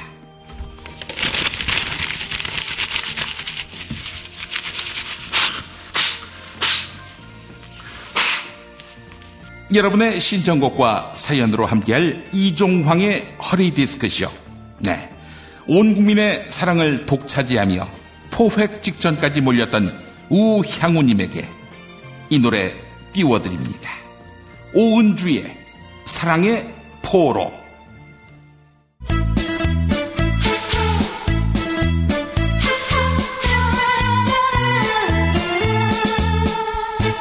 손들어 잠깐 꼼짝 말아라. 너는 이제 나의 포로다. 딴 마음 먹지마. 너를 위해 나는 목숨을 건다. 이리 보고 저리 보고 보고 보고 또 봐도 나에겐 너뿐이란다. 이리 보고 저리 보고 보고 보고 또 봐도 너에겐 너뿐이잖아. 누가 뭐래도 흔들리지만 네 맘대로 떠나면 안 돼. 손들어 꼼짝마. 손들어 꼼짝마. 너는 이제 내 사랑이야.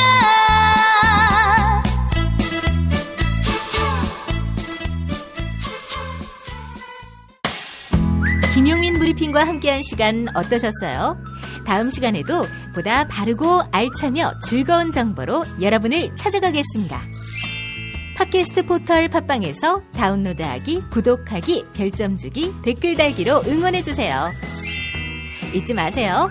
다운로드하기, 구독하기, 별점 주기, 댓글 달기.